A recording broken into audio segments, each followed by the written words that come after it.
Well, most Australians have heard of Ned Kelly, but not so many know the name Michael Kennedy. Now, Kennedy was a police sergeant and he was murdered by the Kelly gang in a shootout at Stringybark Creek in 1878. I'm joined now by director Darren Hawkins, who wants to bring the story of this heroic police officer to the big screen. Good afternoon, Darren. Good afternoon there, Dee Dee.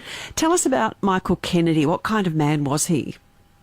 Michael was a genuine stand-up citizen. This is the fellow who, every station that he went to, they didn't want to let him go. That the communities did not want to see him move across. He wasn't the stereotype of that we see so often depicted of the 1800s police officer who was corrupt, who was a drunkard. The man was a teetotaler. He was the sort of fellow who you wanted as your local officer. And so what happened on the day that he died? Well, he was with four other police officers who were charged with bringing in the Kellys. They weren't charged with going out and shooting them dead. The Kellys weren't outlawed at that point in time. The warrant was there purely to bring them in. And half the party was setting up camp. The other half was going and foraging for food. They were ambushed by the Kellys. And that's a part that's not disputed by history. And what's not disputed by history was that three of the four, Michael Kennedy being one of them, were murdered by the Kelly gang. And can you go into a little more detail on just how that unfolded? Because as I understand it, Michael Kennedy was the last of the three police officers killed that day. He was the last one left standing. Yeah, correct. He and Michael Scanlon were riding back into camp. Lonergan, one of the other officers, had already been killed. McIntyre had told them, throw up your hands, you're surrounded. And of course, that they had thought that, look, this fellow, he's joking around about it all. The Kellys then emerged and a gunfight ensued.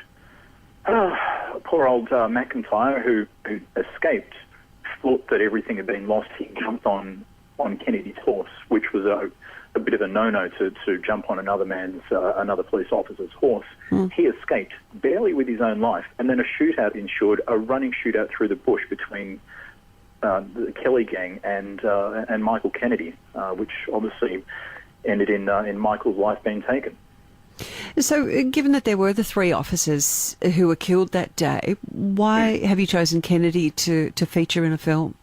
There's such an outrage within the community of Michael's death to his widow Bridget and his family that the community rallied around her so much, and that they pushed local government to basically have her having a legacy pension, which is something that all modern serving officers today, they know that if something happens to them in the line of duty, that this is something that their loved ones, their family, their children will be looked after. And this is something that wasn't particularly a commonplace. And this is just another reflection of just how well he was thought of in the community. These are things that are just not spoken about. I love Australian history, and I grew up in a time where we had a lot of Australian history in our classes. And this is just something that isn't told. And I know it's something that surely people are going to find fascinating about this, that this is just an incredible story. That the more you research, the more layers of the onion you peel back, the more incredible you find out about this man. Here's a man who saved up money to get his own family out of the potato famine in Ireland. He and his brother saved up money, and they got their family out here to Australia to get them away from the famine. And that's yet another example of just the fine class of citizen that Michael Kennedy was. The thing with the story surrounding the Kelly gang and those involved in the shootout that day, there are still living relatives of those families. The important thing that I've said to a few people about this is I'm not trying to tear down the Kelly legacy at all. This is a side of the story that just hasn't been addressed. And one of the things that I'm setting out to do is I'm not in any way, shape or form going to glorify any of the other actions that may have been done by Ned, or anything that's really been spoken about in a lot of the retellings so far. And I think that's an important part to say. I'm not tearing down anything that we already have established within the narrative, but I think it's important that we have some balance here, and we tell another side of the story, that is just so often not being spoken about. And how far along are your plans to make this movie, Darren? I gather you're still in the crowdfunding stage?